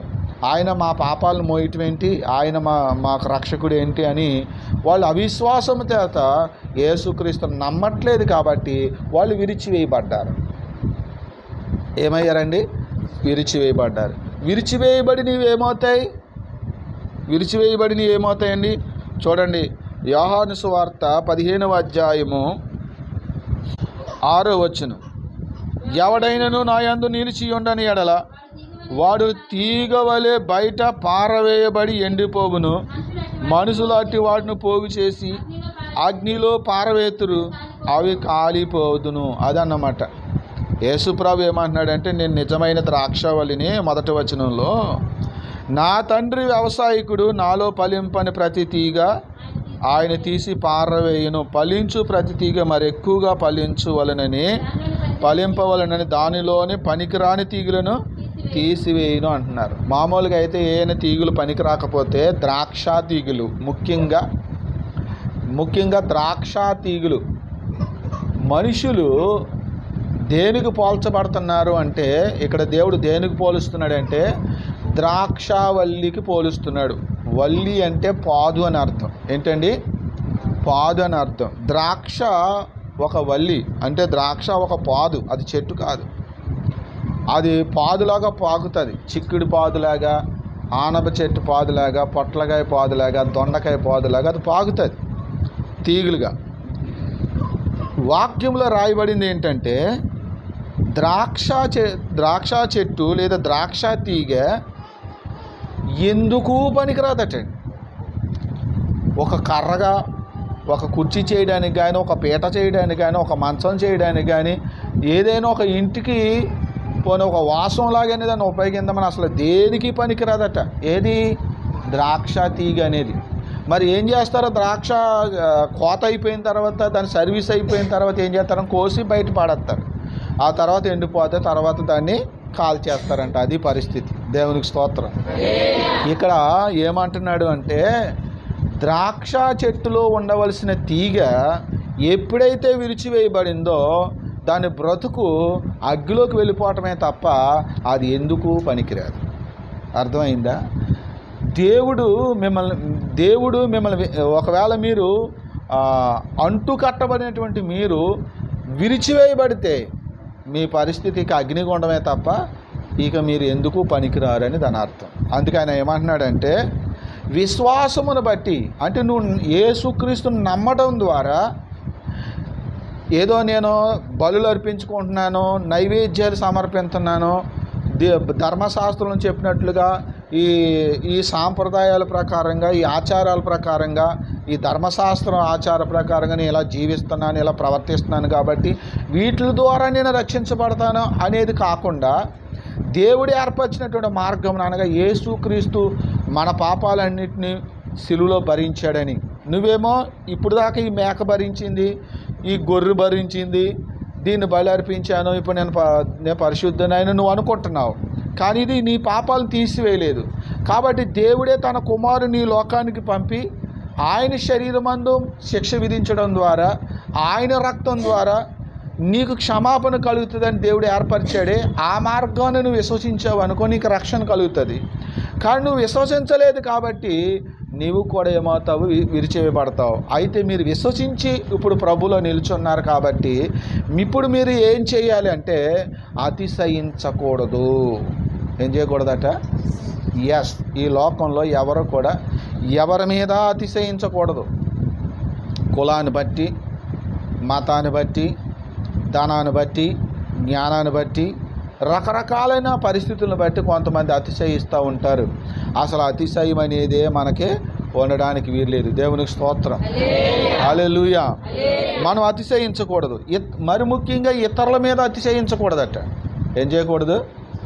ఇతరుల మీద, ఏ వ్యక్తి మీద మనము అతిశయించకూడదు. అలా అతిశయిస్తే దేవుడు ఏం చేస్తాడంట? నిన్ను కూడా ఆయన విరిచివేస్తాడు అంటున్నాడు. చదవండి 21వ వచనం. దేవుడు స్వాభావికమైన కొమ్మలను, 20వ వచనంలో మనం చదివితే, మంచిది వారు అవిశ్వాసమును బట్టి విరిచివేయబడిరి, నీవైతే విశ్వాసమును బట్టి నిలిచి ఉన్నావు, గర్వింపక భయపడుము. దేవుడు స్వాభావికమైన కొమ్మలను విడిచిపెట్టని ఎడల నిన్నును విడిచిపెట్టడు. కాబట్టి దేవుని అనుగ్రహమును, కాఠిన్యమును అనగా పడిపోయిన వారి మీద కాఠిన్యమును, నీవు అనుగ్రహపాప్తుడివై నిలిచి ఉన్న ఎడల నీ మీద ఉన్న దేవుని అనుగ్రహమును చూడుము. అట్లు నిలువని ఎడల నీవును నరికి వేయబడదు. వాళ్ళు ఏమో కఠినం చేసుకున్నారు కనుక, వాళ్ళు అవిశ్వాసులుగా ఉన్నారు కనుక వాళ్ళ మీద దేవుని ఉగ్రత దిగి వస్తుంది. నీవైతే దేవుని యందు విశ్వాసం ఉంచావు కాబట్టి నీ మీదకి దేవుని అనుగ్రహం వస్తుంది. అంతే తప్ప నువ్వేదో గొప్పవాడు అని కాదు. కాబట్టి ఒకవేళ నేనేదో గొప్పవాడిని, నేను గొప్పదాన్ని, అందుకే దేవుడు నన్ను ఏర్పరచుకున్నాడు అని అనుకుని నువ్వు అతిశయిస్తే దేవుడు నిన్ను కూడా ఏం చేస్తాడు? విరిచివేస్తాడు. జాగ్రత్త, అతిశయించకండి అంటున్నాడు. అంటే ఒకటి, మనము విశ్వాసం ఉంచాలి. రెండవది విధేయత చూపాలి. మూడవదిగా మనము గర్వము లేకుండా, అతిశయించకుండా, ఎవరి మీద అతిశయించకుండా మనం జీవించాలనే విషయము మనకి 10, 11 అధ్యాయాల్లో తెలుస్తుంది. మీకు ముందే చెప్పాను, 9వ అధ్యాయము, 10వ అధ్యాయము, 11వ అధ్యాయము కేవలం ఇశ్రాయేలులను ఉద్దేశించి మాత్రమే ఇవి చెప్పబడ్డాయి అని మీకు నేను చెప్పడం జరిగింది. ఈ అధ్యాయం తర్వాత మళ్ళా 12వ అధ్యాయం నుంచి మరొక విషయాన్ని తెలియచేస్తూ ఉంటాడు ఆయన. సరే, మనం ఇంకా ముందుకు సాగుతాము. 23వ వచనం చూడండి, రోమిలికి రాసిన పత్రిక 11వ అధ్యాయం 23వ వచనం. వారును తమ అవిశ్వాసములో నిలువలేకపోయిన ఎడల, అంటే వారు అవిశ్వాసాన్ని విడిచిపెట్టేసి వారు కూడా నీకులాగే విశ్వాసంలోకి వచ్చారనుకోండి, అప్పుడు వాళ్ళు ఏం చేస్తారు? విరిచివేయబడ్డారు, కానీ తిరిగి వాళ్ళు ఏమవుతారు? అంటూ కట్టబడతారు. అప్పుడు నీ సంగతి ఏంటి? వాళ్ళు విరిచివేయబడ్డారు, నేనేదో గొప్పవాడిని గొప్పదాన్ని అతిశయిస్తున్నావు, కానీ వాళ్ళు అవిశ్వాసంలో నిలబడకుండా అవిశ్వాసాన్ని వదిలేసి ఇప్పుడు విశ్వాసంలోకి కానీ వచ్చారనుకో, యేసుక్రీస్తునందే విశ్వాసం ఉంచారనుకో, అప్పుడు వాళ్ళు అంటు కట్టబడతారు. అప్పుడు నువ్వు ఎవరి మీద అతిశయిస్తావు? అప్పుడు నీ గతి ఏంటి? అందుకని ఏ మనుషుని ఎవరిని కూడా తునీకరించకూడదు అని ఇక్కడ లేఖనం చెప్తుంది. అంటే ఇశ్రాయేలు మీద మీరు అతిశయిస్తారేమో, అతిశయించకండి అంటున్నాడు పౌలు గారు. ఇంకా కింద చదవండి అమ్మా. దేవుడు వారిని మరలా అంటుకట్టుటకు, వాళ్ళు విశ్వాసం ఉంచితే మళ్ళీ చేర్చుకుంటాడు దేవుడు ఆయన్ని. అది అవిశ్వాసాన్ని బట్టి తోసేసాడు దేవుడు. వాళ్ళు విశ్వాసం ఉంచారనుకోండి, సమయం ఉండగానే వాళ్ళు మళ్ళా దేవుడు వాళ్ళని చేర్చుకుంటాడు. ఎట్లనగా, నీవు స్వాభావికమైన అడవి ఒలివ చెట్టు నుండి కోయబడి స్వభావ విరుద్ధముగా మంచి ఒలివ చెట్టున అంటు కట్టబడిన ఎడల స్వాభావికమైన కొమ్మలగు వారు మరి నిశ్చయముగా తమ సొంత ఒలివ చెట్టును అంటు కట్టబడుదురుగా కదా అంటున్నాడు. అంటే అసలైన చెట్టు ఏమో ఇది, ఏంటండి అసలైన చెట్టు ఇది. ఇందులో నుంచి ఒక కొమ్మ ఇరిసేసి పక్కకి వెళ్ళిపోయింది, ఇరవబడింది. నీవేమో విరుద్ధమైన దానివి, నీవేమో స్వభావానికి విరుద్ధమైన ఒలివ చెట్టువి. అటువంటి నిన్ను తీసుకొచ్చి ఇక్కడ అంటు కడితే ఇక్కడ అంటు కట్టబడ్డావు. అసలు ఈ కొమ్మ వేరు, ఈ కొమ్మ వేరు కదా. అలాంటిది అతుక్కోవచ్చా? అతుక్కోకూడదు కదా. కానీ అలాంటిది ఇది అతుక్కుంది. కానీ ఒకవేళ నిజమైన ఇశ్రాయేలీయులు, అబ్రహాము సంతానం, దేవుడు ఏర్పరచుకున్న జనాంగమైన ఇశ్రాయేలులో ఎవరైనా విశ్వాసం ఉంచారనుకోండి, అప్పుడు నీకంటే స్పీడ్గా వాళ్ళు ఏమవుతారు? వాళ్ళు మరి శీఘ్రంగా అంటు కట్టబడతారు కదా అంటున్నాడు. అంటే ఇశ్రాయేలుని దేవుడు పూర్తిగా విసర్జించలేదు, అవిశ్వాసులు మాత్రమే వాళ్ళు నశించిపోయారన్న సంగతి చెప్తున్నాడు. ఇశ్రాయేలులో కూడా కొంతమంది దేవుని ఏర్పాటులో ఉన్నారు, వాళ్ళు కూడా కొంతమంది రక్షణ పొందుతారు అని చెప్తున్నాడు. 25వ వచనం, 11వ అధ్యాయం 25వ వచనం. సహోదరులారా, మీ దృష్టికి మీరే బుద్ధిమంతులమని అనుకొనకున్నట్లు ఈ మర్మము మీరు తెలుసుకొనగోరుచున్నాను. అన్యజనుల ప్రవేశము సంపూర్ణ మగు వరకు ఇశ్రాయేలునకు కఠిన మనసు కొంత మట్టుకు కలిగెను. వారు ప్రవేశించినప్పుడు విమోచకుడు సియోనులో నుండి వచ్చి యాకోబులో నుండి భక్తిహీనతను తొలగించును. నేను వారి పాపములను పరిహరించినప్పుడు నా వలన వారికి కలుగు నిబంధన ఇదియే అని వ్రాయబడినట్లు ఇశ్రాయేలు జనులందరూ రక్షింపబడుదురు. ఈ మాట మీకు అర్థమైందా? మా మట్టుకు మేము బుద్ధిమంతులు అని మీరు అనుకోకండి, మేమే జ్ఞానవంతులు అనుకోకండి. దేవుడు చాలా జ్ఞానవంతుడు. ప్రస్తుతానికైతే ఇశ్రాయేలులో కూడా కొంతమంది దేవుని కృపను అనుసరించి, దేవుని ఏర్పాటును అనుసరించి కొంతమంది రక్షణలో ఉన్నారు. కానీ యేసు ప్రభు వారు మరలా రాబోతున్నాడు. ఆయన రెండవసారి వస్తాడు. వచ్చినప్పుడు ఇశ్రాయేలు అందరూ రక్షించబడతారు. దేవునికి స్తోత్రం. ఏమవుతారంటండి? ఎస్, ఆ రోజు అందరూ రక్షించబడతారు. దాని గురించిన ప్రవచనాలు ఎన్నో ఉన్నాయి. జకరియా గ్రంథం 14వ అధ్యాయంలో మనం మొదటి నుంచి చదివితే ఆయన రాకడ ఒలీవ కొండ మీదకి దిగుతాడు. ఆయన ఎక్కడ దిగుతాడండి? యేసు ప్రభు వారు ఎక్కడి నుంచి పరలోకానికి ఆరోహణమయ్యారు చెప్పండి? ఒలీవ కొండ మీద నుంచి ఆయన ఆరోహణమయ్యాడు. మళ్ళీ తిరిగి వచ్చేటప్పుడు ఎక్కడికి వస్తాడు? ఆయన ఒలీవ కొండ దగ్గరికే వస్తాడు. ఆయన వచ్చేటప్పటికి ఇశ్రాయేలులో పరిస్థితి ఏంటంటే, ఇశ్రాయేలులకు భయంకరమైనటువంటి శ్రమలు, ఇశ్రాయేలులు అనేవాళ్ళు కనబడితే చాలు వాళ్ళని చంపేయండి అనేటువంటి ఆజ్ఞలు వాళ్ళకి వెళ్తాయి. ప్రాణాలు కాపాడుకోవడానికి పరుగులెత్తుతూ ఉంటారు. అప్పటికే చాలామంది చనిపోతారు. ఏంటండి? అప్పటికే చాలామంది యుద్ధాల వల్ల చనిపోతారు. ముఖ్యంగా దేని వల్ల చనిపోతారు? ఆ రోజుల్లో ప్రపంచాన్ని పరిపాలించే ఒక నియంత ఉంటాడు. ప్రపంచాన్ని అంతటికి అతనే రాజుగా ఉంటాడు. ఆ రోజుల్లోనే 666 ముద్ర అనేది వస్తుంది. ఇప్పుడు కూడా 666 ముద్ర వచ్చింది. అక్కడ ముద్ర వేస్తున్నారు, ఇక్కడ చేతి మీద వేస్తున్నారు, అక్కడ వేస్తున్నారు, ఇక్కడ వేస్తున్నారు అని కొన్ని యూట్యూబ్లో మనకు వస్తున్నాయి. కానీ అసలైనటువంటి శిస్తలైనటువంటి ముద్ర అప్పుడు వస్తుంది. మరీ ముఖ్యంగా ఇశ్రాయేలు దేశానికి వస్తుంది. దేవునికి స్తోత్రం. మనకు కూడా వస్తే రావచ్చు, మనకు రాకపోవచ్చు. మనకు వచ్చినా ఆశ్చర్యపోని అవసరం లేదు, మనకు రాకపోయినా ఆశ్చర్యపోని అవసరం లేదు. ఏది? 666 అనే ముద్ర అన్యజనులమైన మన దేశాల్లో ఉంటే ఉండొచ్చు, లేకపోతే ఉండకపోవచ్చు. పెద్ద ఆశ్చర్యం లేదు. ముఖ్యంగా బైబిల్ ఎవరికి చెప్పబడింది? ఇశ్రాయేలు వారి కోసం. యేసు ప్రభువారు ముఖ్యంగా ఎవరి కోసం వచ్చాడు ఈ లోకానికి? ఇశ్రాయేలు ఇంటివారై నశించిన గొర్రెల యొద్దకే కానీ నేను మరి ఎవరి యొద్దకు నేను పంపబడలేదు అన్నాడు. అంటే ముఖ్యంగా ఇశ్రాయేలులు. అందుకనే ముఖ్యంగా ఇశ్రాయేలు దేశంలో 666 ముద్ర అనేది వస్తుంది. వాళ్ళకు వస్తుంది, ఖచ్చితంగా వస్తుంది. ఏ పరిస్థితిలో వస్తుంది? ప్రపంచాన్ని అంతని పరిపాలించడానికి ఒక్కడో నియమించబడతాడు, ఒక రాజు. ఆ పరిస్థితుల్లో 7 ఏళ్ళ శ్రమకాలం. ముఖ్యంగా ఇశ్రాయేలులకు భయంకరమైన శ్రమకాలం అది. ఆ కాలంలో 666 ముద్ర అనేది వస్తుంది. ఆ 7 సంవత్సరాల ముగింపు కాలంలో ఇశ్రాయేలులు అనే వాళ్ళని కనపడితే చంపేయండి అనేటువంటి పరిస్థితులు వచ్చినప్పుడు అనేక మంది కొట్టబడతారు, చంపబడతారు. దాని గురించే మత్తయి సువార్త 24వ అధ్యాయంలో యేసు ప్రభువు చెప్పారు. కొండలకు పారిపోండి, మిద్ది మీద ఉన్నవాడు కిందకి దిక్కకూడదు, పొలంలో ఉన్నవాడు ఇంటికి రాకూడదు, ఇంట్లో ఉన్నవాడు కిందకి దిక్కకూడదు. ఇలాంటి పరిస్థితుల గురించి యేసు ప్రభువు చెప్పారు.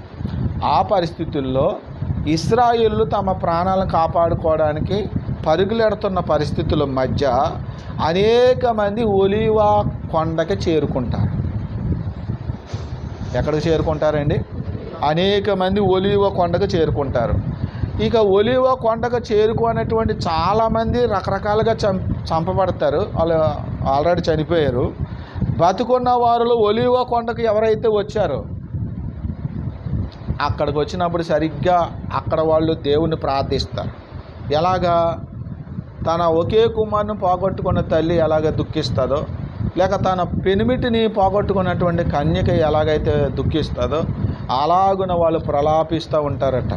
ఆ సమయంలో పరిశుద్ధాత్ముడు వారి మీదకి బలంగా దిగొచ్చి వారి మనోనేత్రాలు తెరిచినప్పుడు వారు తునీకరించినటువంటి యేసే వారి మెస్సియా అని, ఆయనే లోకరక్షకుడు అని వాళ్ళకి లేఖనాలు కొన్ని గుర్తుకు రావటం ద్వారా, గ్రహించడం ద్వారా వాళ్ళు తమ పాపాలు ఒప్పుకుని పశ్చాత్తాపపడి యేసును పిలుస్తారు. దేవునికి స్తోత్రం. ఏం చేస్తారు? యేసయ్యని పిలుస్తారు. యేసు ప్రభు కూడా చెప్పారు, ప్రభువు పేరట వచ్చిన వాడు స్తుతింపబడునుగా, కానీ మీరు నన్ను గురించి పిలిస్తేనే కానీ మరలా దినము రాదు అని కూడా యేసు ప్రభు చెప్పారు. కనుక ఇశ్రాయేలులు యేసయ్యని ప్రార్థించాలి. అక్కడెక్కడో బలర్పిస్తున్నారంట, ఎక్కడ ఇశ్రాయేలు దేశంలో మందిరం కడుతున్నారంట, యేసే రాకడ వచ్చేద్ది, అక్కడ ఏదో ఎర్రని పెయ్యి దొరికిందంట, దాన్ని బలర్పించేస్తారట, కాబట్టి యేసే రాకడ వచ్చేద్ది అని మన వాళ్ళు చెప్తున్నారు.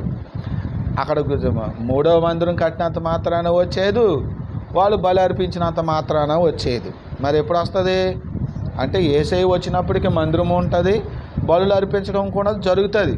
కానీ ఇలాగా ఈ మందిరం కట్టేస్తే యేసయ్య రాకడ వచ్చేది, అలా బలులు అర్పిస్తుంటే వెంటనే యేసయ్య రాకడ వచ్చేది. మరి యేసయ్య రాకడ రావడానికి ఏది ముఖ్యమైన గడియ అంటే ఇశ్రాయేలులు పిలాలి ఆయన్ని. దేవునికి స్తోత్రం. ఎవరు పిలాలి? ఇశ్రాయేలులు ఎప్పుడు పిలుస్తారు యేసయ్యని? ఇదిగో ఇప్పుడు ప్రాణాలు అరచేతుల్లో పెట్టుకుని ఆ దినాలలో 7 ఏళ్ల శ్రమకాలం ముగింపులో వాళ్ళకి ఆ దిక్కుమాలిన పరిస్థితి వస్తుంది. దేవుడే వాళ్ళకి ఆ పరిస్థితి సమకూర్చాడు. అది కూడా కృపను అనుసరించే వాళ్ళు రక్షించబడటం కోసం ఒక సమయాన్ని దేవుడు నియమించాడు వాళ్ళ కోసం. అందుకే సమస్తమును సమకూడి ఏం చేస్తాడు దేవుడు? మేలుకరంగా చేస్తాడని. ప్రతి శ్రమ వాళ్ళకి మేలుకరంగా చేశాడు. ఈ లోపల చనిపోయే వాళ్ళు చనిపోయారు, ఈ లోపల నాశనం అయిపోయే వాళ్ళు నాశనం అయిపోయారు అనుకోండి, వాళ్ళు రక్షణ పొందుతారని కాదు అర్థం. ఇశ్రాయేలు అందరూ రక్షణ పొందరు. ఇదిగో ఆ ఒలీవ కొండ దగ్గరికి వస్తారు. అలా కాకుండా ఇప్పటికి చాలామంది అన్యజనుల్లో చెదిరిపోయి ఆయా దేశాల్లో కొంతమంది ఇశ్రాయేలులు ఉన్నారు. వాళ్ళు స్వదేశానికి వెళ్ళలేదు. ఇంకా స్వదేశానికి వెళితే యేసుని ఆరాధించే అవకాశం వాళ్ళకు ఉండదు. కనుక అక్కడక్కడ కొంతమంది ఆయా దేశాల్లోనే ఇంకా స్థిరపడి ఉండొచ్చు. వాళ్ళు ప్రస్తుతం రక్షణలోకి ఉన్నారు. ఇక ఇశ్రాయేలంతా ఒకేసారి రక్షణలోకి వచ్చే పరిస్థితి ఏమో ఈ పరిస్థితి అన్నమాట. ఆ ఒలీవ కొండ దగ్గర వాళ్ళు మొరపెడతా ఉన్నప్పుడు ఆకాశమున తూర్పున మెరుపు జిగేలుమని పుడితే ఎలా మెరుపు వస్తుందో అలాగుని యేసు ప్రభువారు మధ్యాకాశం నుంచి దిగి వస్తాడు. దేవునికి స్తోత్రం. ఆయన వచ్చేటప్పుడు సంఘాన్ని తీసుకుని వస్తాడు. దేవునికి స్తోత్రం. యేసు ప్రభువారు ఒలీవ కొండ మీదకి వచ్చేటప్పుడు ఎవరిని తీసుకొస్తాడండి? సంఘం అంటే మనమంటే ఏర్పరచబడిన వారు. మనమే అంటున్నాడు అయ్యగారు. అంటే మనమే కదా, నేనే కదా, నేను వచ్చేస్తాను అక్కడ అనుకోకండి. మీరు మార్పు లేకపోతే, మీకు విశ్వాసం లేకపోతే, ఏమండి జాతకాల మీద నమ్మకాలు పెట్టుకుని, వాస్తుల మీద నమ్మకం పెట్టుకుని, ఎదురులు నమ్మకం పెట్టుకుని, ఏమండి తాయితులు కట్టుకునేవాళ్ళు, పాపిష్టి జీవితాలు జీవించేవాళ్ళు, బూతులు ఆడేవాళ్ళు, అబద్ధాలు ఆడేవాళ్ళు, గర్వించేవాళ్ళు, తిట్టేవాళ్ళు, తిరుగుబాటు చేసేవాళ్ళు, ఏమండి మోసం చేసేవాళ్ళు, ద్రోహాలు చేసేవాళ్ళు ఉన్నారు కదా క్రైస్తవంలో. మరి వీళ్ళ గురించి కాదండి మనమంటే. ఇటువంటి ఏమీ వాళ్ళలో ఉండవు. వాళ్ళు పరిశుద్ధులని అందుకే చెప్పబడి. దేవుని స్తోత్రం. ఆ యొక్క పరిశుద్ధులు 7వ బూర ఊదినప్పుడు వాళ్ళు ఎత్తబడతారని దశలోనికి పత్రికలో ఉంది కదా. వాళ్ళు మధ్యాకాశాన్ని కొనరేపపాటును వెళ్ళిపోయారు కదా. అలా వెళ్ళిపోయిన వారందరినీ తీసుకుని వస్తాడు యేసు ప్రభువారు. ఎక్కడికి? ఒలీవ కొండ మీదకి దిగి వస్తాడు. అప్పుడు ఒలీవ కొండ మీద పాదం పెట్టగానే అది 2 భాగాలకి ఇలాగా విడిపోతుంది. మరలా మధ్యలోకి విడిపోతుంది పెద్ద భూకంపం రావటం ద్వారా. అప్పుడు ఈ ప్రజలు అప్పటికీ అక్కడ ఉంటారు కదా, చుట్టూ సైన్యాలు, శత్రు సైన్యాలు వాళ్ళని చుట్టుముట్టాయి కదా. కాబట్టి ప్రాణాలను కాపాడుకోవడానికి ఆ లోతైనటువంటి లోయలోనికి వారందరూ వెళ్ళిపోతారు.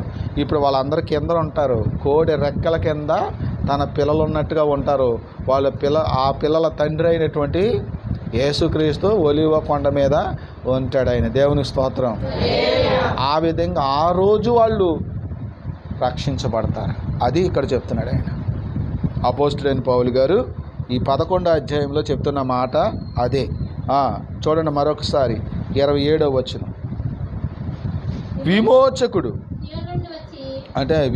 అంటే ఎవరండి? యేసు ప్రభువారు. విమోచకుడు ఎక్కడి నుంచి వస్తాడంట? సియోనులో నుండి వస్తాడంట. సియోన్ అనేది ఎక్కడ ఉంది అని అంటే యెరూషలేములో ఒక సియోన్ ఉంది. యెరూషలేముకు సియోన్ అని పేరు ఉంది. కానీ ఈ సియోన్ కాదు, పరలోకమైన సియోన్. దేవునికి స్తోత్రం.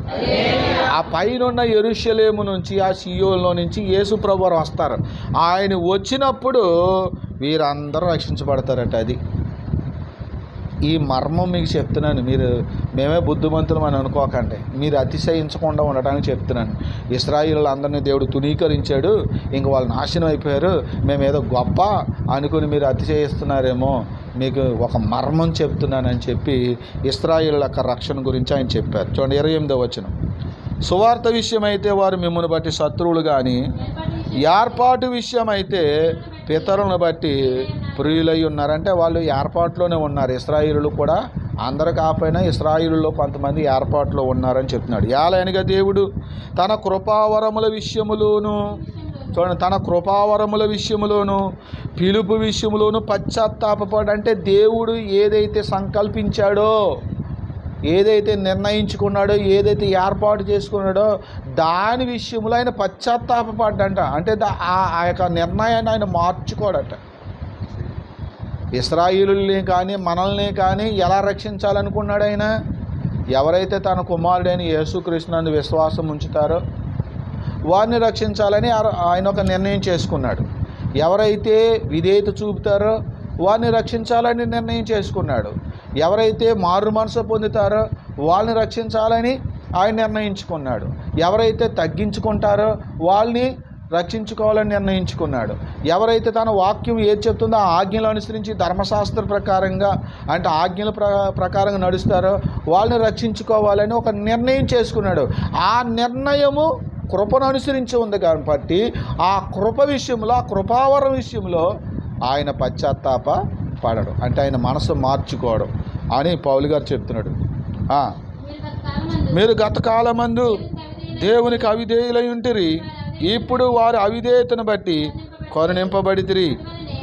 అటువలనే మీ ఎడల చూపబడిన కరుణను బట్టి వారిని ఇప్పుడును కరుణ పొందు నిమిత్తము ఇప్పుడు వారు అవిధేయులై ఉన్నారు. అందరి ఎడల కరుణ చూపవలనని దేవుడు అందరినీ అవిధేయతా స్థితిలో మూసివేసి బంధించి ఉన్నాడు. ఆహా, దేవుని బుద్ధి జ్ఞానముల బాహుల్యము ఎంతో గంభీరము, ఆయన తీర్పులు శోధింపనశక్యము, ఎంతో అసఖ్యము, ఆయన మార్గములు ఎంతో అగమ్యములు. ప్రభు మనసును ఎరిగిన వాడెవడు? ఆయనకు ఆలోచన చెప్పిన వాడెవడు? ముందుగా ఆయనకి ఇచ్చి ప్రతిఫలము పొందగలవాడెవడు? ఆయన మూలమునను ఆయన ద్వారాను ఆయన నిమిత్తమును సమస్తమును కలిగి ఉన్నవి యుగ యుగముల వరకు ఆయనకు మహిమ కలుగునుగాక. ఆమె అంటే దేవుడు ఎంతో జ్ఞానంతో ఆయన ఇవన్నీ సిద్ధపరిచాడు, ఈ మార్గాన్ని సిద్ధపరిచాడు. ఆయన జ్ఞానాన్ని శోధించడం ఎవరికి శక్యము కాదు అన్నాడు. మరి ఈయనకి ఎలా తెలిసింది ఈ జ్ఞానం అంటే? దేవుని ఆత్మ ద్వారా తెలుసుకున్నాడు ఈ విషయాన్ని. ఎలాగండి?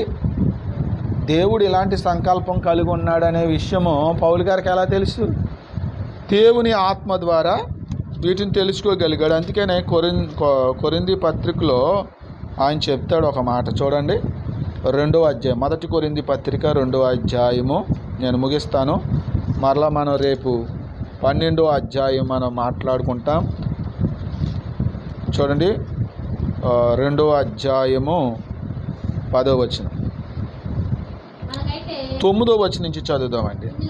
ఇందును గూర్చి దేవుడు తన్ను ప్రేమించు వారి కొరకు ఏమి సిద్ధపరిచెనో అవి కంటికి కనబడలేదు, చెవికి వినబడలేదు, మనుషు హృదయమునకు గోచరము కాలేదని రాయబడి ఉన్నది.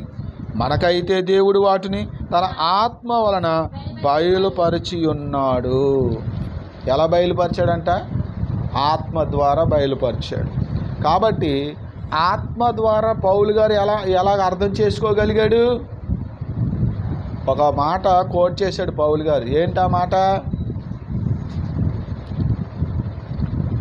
ఏలియా నేను ఒక్కనే ఉన్నాను, నన్ను కూడా చంపాలనుకుంటున్నప్పుడు దేవుడు చెప్పిన మాట ఏం చెప్పాడండి దేవుడు? బయలుకు మోకాల్లోనకయు దానికి నమస్కరింపకయు ఉన్నవాళ్ళు నాకు ఇంకా 7,000 మంది ఉన్నారు. దేవునికి స్తోత్రం. ఆ మాటను గ్రహించాడు. కాబట్టి ఇశ్రాయేలులు కూడా దేవుని కృపలో దేవుని ఏర్పాటులో ఉన్నారన్న సంగతి దేవుని ఆత్మ ద్వారా తెలుసుకుని అన్యజనులైనటువంటి వారు అందరికీ తెలియచేస్తున్నాడు. ఇశ్రాయేలులో కూడా కొంతమంది రక్షణ పొందుతారు, వారు కూడా పరలోకానికి వస్తారు. మీ మట్టుకు మీరే బుద్ధిమంతులు అనుకోకండి, మీకు మీరే గర్వించకండి అని చెప్పి అన్యజనులకి ఆయన తెలియజేస్తూ ఉన్నాడు. కాబట్టి ప్రియులారా, మనం ముఖ్యంగా ఏర్పాటు గురించి, కృప గురించి, విశ్వాసం గురించి, పశ్చాత్తాపం గురించి, మారు మనసు గురించి ఈ యొక్క పత్రికలో మనం ఎక్కువగా చూస్తూ వచ్చాం. మరి మీకు అలాంటి విశ్వాసం ఉందా లేదా? పశ్చాత్తాపం కలిగి ఉన్నారా లేదా? మారు మనసు కలిగి ఉన్నారా లేదా? దేవుని వాక్యానికి మీరు లోబడుతున్నారా లేదా? ఒకవేళ మీరు ఇంకా శరీరానుసారులుగాను లోకానుసారులుగాను మీరు ఒకవేళ జీవిస్తున్నారేమో ఒకసారి మీరు పరీక్షించుకోండి. ప్రభు త్వరగా రాబోతున్నాడు. మీరు పశ్చాత్తాపడి మారు మనసు పొంది దేవుని యందు యేసుక్రీస్తునందు విశ్వాసం ఉంచి ఆయన త్రోవలో నడిస్తే మీరు కూడా రక్షణ పొందుకుంటారు. లేదంటే ప్రభు వచ్చినప్పుడు మీరు విడవబడతారని ప్రభు పేట మిమ్మల్ని హెచ్చరిస్తున్నాను. ప్రభు చిత్తమైతే రేపు మనం రోమిలకు రాసిన పత్రిక 12వ అధ్యాయంలో కూడా ఏం చెప్పారో, అసలైన సంగతి ఏంటో, అసలైన సత్యం ఏంటో మనం తెలుసుకుందాం. అందరూ తలలు వంచి ప్రార్థన చేసుకుని దేవుని కృపకు మనం అందరం కూడా అప్పగించుకుందాం.